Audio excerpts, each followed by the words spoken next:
Is Labour spiteful? That's a question that I was asked to discuss recently on Times Radio. I was up against Merrin Somerset Webb, who is the editor-at-large of Bloomberg News, whatever that means.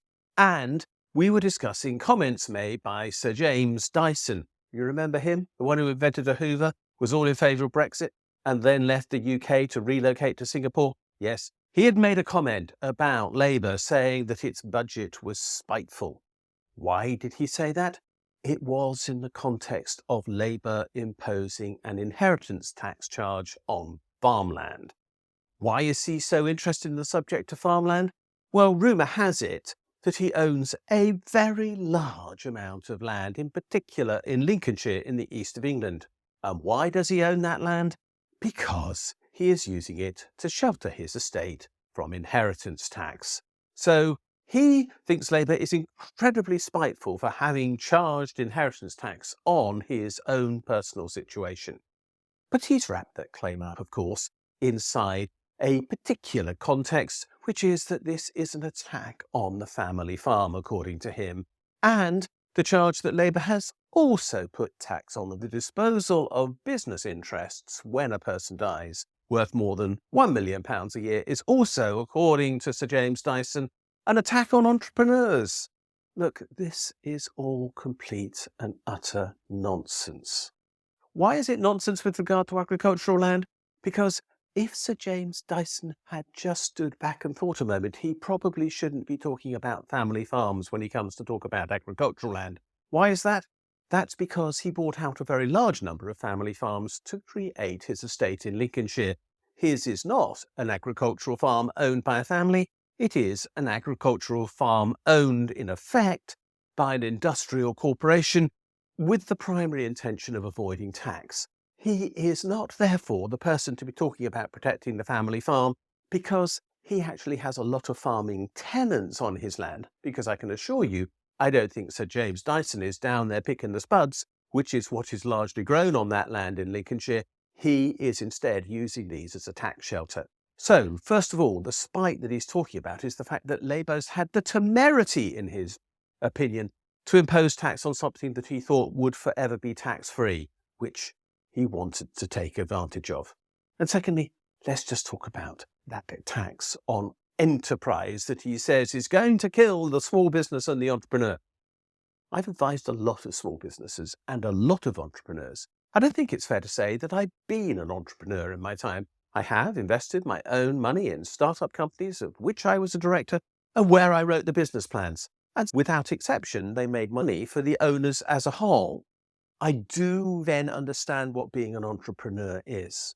And the point that I made during the course of this discussion was that the vast majority of family businesses are not entrepreneurial, in the sense that they are not setting out to become large and to go to a stock market and to make millions for their owners. Most family businesses are set up for the simple goal of providing an income. And that's fine, that's good, and our economy depends on businesses like that. They employ vast numbers of people, they provide valuable services, they keep communities going, and for that reason, we should be really valuing them. And this charge to inheritance tax on the death of an owner, where the value of the business at that time exceeds £1 million, is not going to stop anyone in that situation creating a business. These people are genuinely entrepreneurs, but they genuinely are not going to be hit by that tax. And there's good reason for that. First of all, the lifespan of most small businesses is not that long. The idea didn't prove to be a good one, or competition drove it out of business, or technology changed, or people retired a long time before they died, which is much more likely than the passing on of a business via an inheritance. So the number of businesses that ever reach the point where they might be passed on through an estate is minuscule. I suspect it's less than 1% of all businesses. And I suspect that of those businesses that are passed on, maybe 1% might be subject to this charge. So the claim that this is going to put off entrepreneurs is absurd, because it won't apply to about 99.99% of all businesses. It is also absurd because, frankly, nobody should hang on to a business until death. Because by then, if somebody reaches their anticipated lifespan, for a man, for example, at around 83 at present, on average, in the UK as a whole, and I know there are significant regional variations, but if somebody reaches that age, then their children are going to be, well, in their 50s. That's a bit late to inherit, frankly, to have any influence on the future of that firm. So this is absurd. It's not good business planning to rely on passing on the estate on death. But there is another way of doing it, which is, of course, passing on during life, and that happens to have a tax charge on gains which arise of in excess of £1 million. In other words, this is actually just creating a level playing field between passing on estates during life and on death. So he was talking nonsense on every single point that he raised. But I did raise a point where I did say Labour was spiteful, because I like to produce some political balance on these programmes. Merrin Somerset Webb, by the way, just simply said she didn't like inheritance tax, and that seemed to be the only point she had to offer. She also didn't really understand small businesses, very obviously. That's probably the problem of being based in Canary Wharf.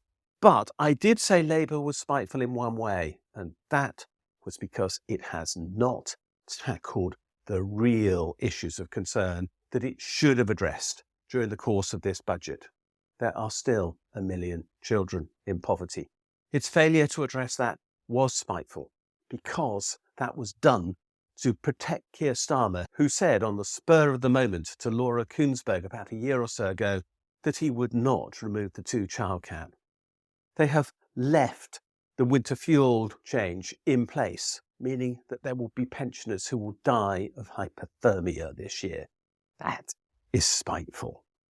They have failed to address things like the bedroom tax. That is spiteful. Labour is spiteful, but it isn't spiteful for imposing tax charges on people who are buying land to protect themselves from any tax charge at all. And it isn't spiteful for imposing a tax charge on the transfer of businesses on death. It's absurd to claim it is, and I was for once happy to stand up for Labour on that point. Thanks for watching this video. If you like what you've seen, please subscribe to this channel and push that bell button that tells you when we posted something new. You can also find me on Twitter at Richard J. Murphy. And more importantly, you can follow my blog, the Funding the Future blog. And if you do, you'll get daily updates on what is happening in our economy and in the politics that surround it.